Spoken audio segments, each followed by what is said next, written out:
Meditações sobre o Antigo Testamento, Números 4, versículos 34 a 49. Para maior proveito, ore, leia na Bíblia os versículos indicados e medite nos comentários. A primeira contagem dos levitas, no capítulo 3, levou em conta todos os homens a partir de 1 mês de idade. Este segundo censo leva em conta somente os homens de 30 a 50 anos de idade. O Senhor espera que reservemos os melhores anos de nossas vidas para Ele. Não é mais uma questão de nossa idade física, mas de maturidade espiritual, o fruto da experiência adquirida pouco a pouco.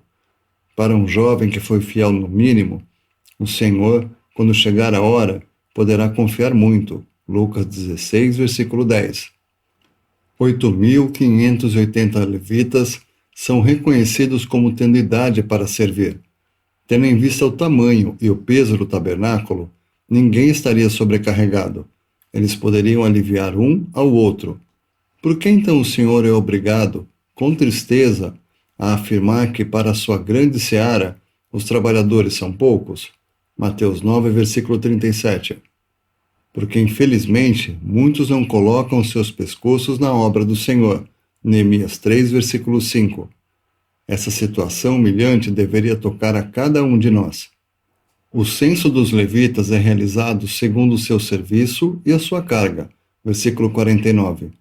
As palavras serviço e carga, versículos 28 e 49, nos lembram que aquele que serve o Senhor e seu povo não pode fazê-lo sem sentir o peso da responsabilidade espiritual ou sem ter um coração sobrecarregado. 2 Coríntios 11, versículo 28. Vimos neste capítulo 4 que nada era deixado para eles escolherem. Tudo era ordenado por Deus. E cada um de nós pode pedir ao Senhor que também nos mostre o serviço e a carga que tem para que nós aceitemos em nossa jornada para nosso lar celestial. Texto baseado em diversos autores que se reuniam apenas ao nome do Senhor nos séculos 19 e 20. Uma meditação na presença de Deus sobre tudo que nos é apresentado figuradamente. Queremos, portanto, convidar o leitor cristão a ler os primeiros 15 versículos de Números 4 na presença de Deus e a pedir-lhe que lhe explique o significado de cada um deles. O significado da arca e a razão por que só ela era coberta com um pano todo azul, e assim todo o resto.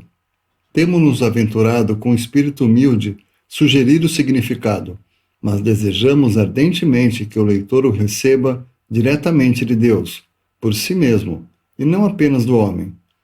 Confessamos que tememos muito a imaginação e queremos poder dizer que jamais nos havemos sentado para escrever sobre as Sagradas Escrituras sem estarmos profundamente convencidos de que ninguém senão o Espírito Santo pode realmente explicá-las. Dirás, portanto, por que escreves então? Bem, é com a viva esperança de me ser permitido, ainda que de um modo fraco, ajudar o que estuda seriamente a Escritura a alcançar com a vista as raras e excelentes pedras preciosas que estão espalhadas ao longo das páginas inspiradas, de modo que ele próprio possa apanhá-las.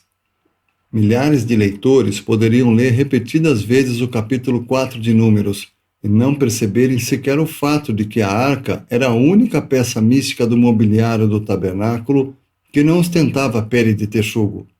E se o simples fato não for compreendido em si, como poderá ver a sua importância? Assim, quanto ao altar de cobre, quantos têm deixado de observar que só ele era coberto com a púrpura? Ora, nós podemos estar certos que estes dois fatos são plenos de significado espiritual. A arca era a mais elevada manifestação de Deus, e, portanto, podemos compreender o motivo por que ela mostrava, à primeira vista, o que era puramente divino. O altar de cobre era o lugar onde o pecado era julgado. Simbolizava Cristo em sua obra como aquele que leva o pecado.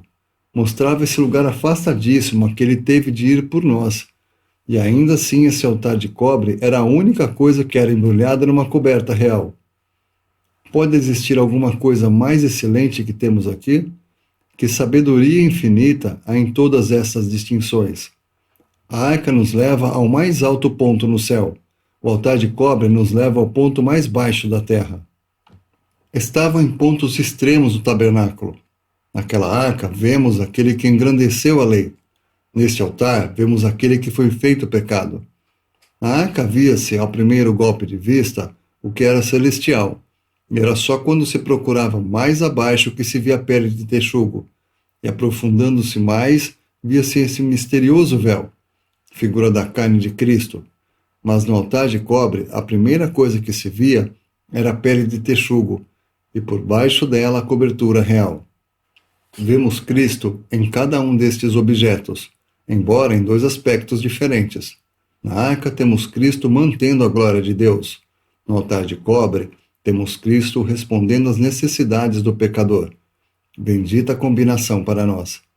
Porém, o leitor já notou, além do mais, que em toda esta maravilhosa passagem, para a qual temos chamado a sua atenção, não se faz menção de uma certa peça do mobiliário que, segundo o Êxodo 30 e outras passagens das Escrituras, ocupavam um lugar muito importante no tabernáculo. Estamos falando da pia de cobre. Por que ela é omitida em Números 4? É mais provável que alguns dos nossos clarividentes racionalistas encontrem aqui o que eles chamam um erro, um defeito, uma discordância. Mas será assim? Não, graças a Deus. O cristão estudioso sabe muito bem que tais coisas são inteiramente incompatíveis com o livro de Deus. Sabe e confessa isto.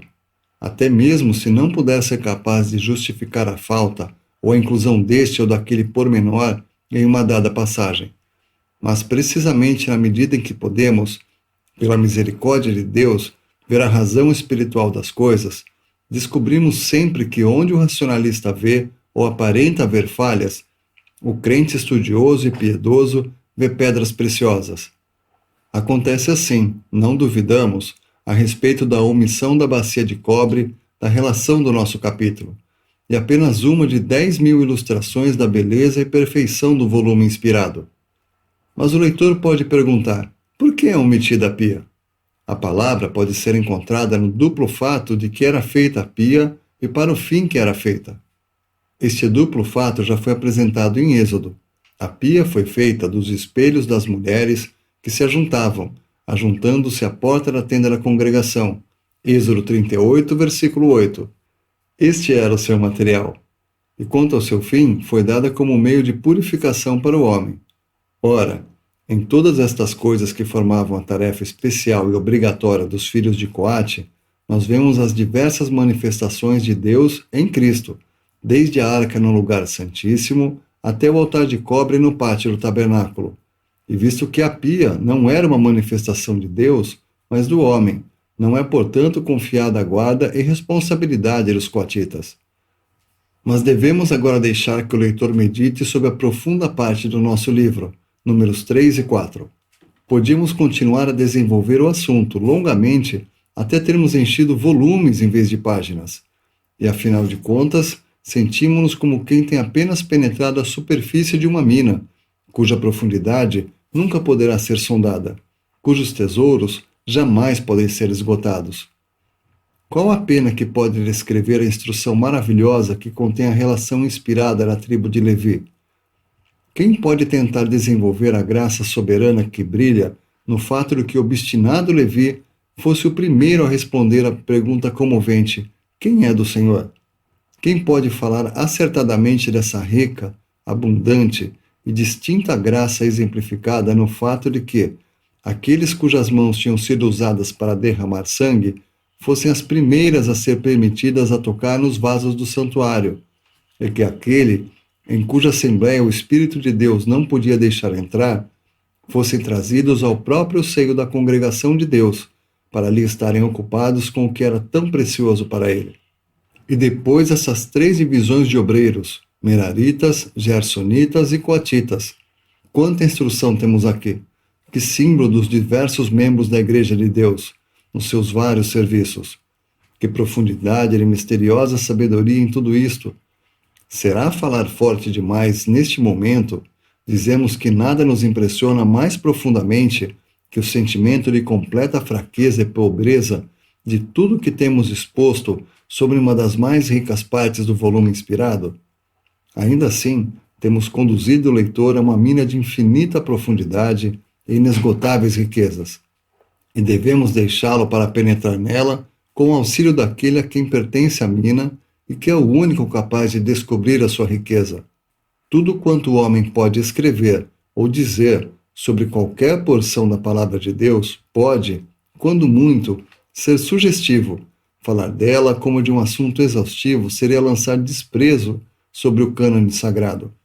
Possamos nós trilhar o lugar santo com os pés descalços e ser como aqueles que indagam no templo e cujos estudos são perfumados pelo espírito de adoração.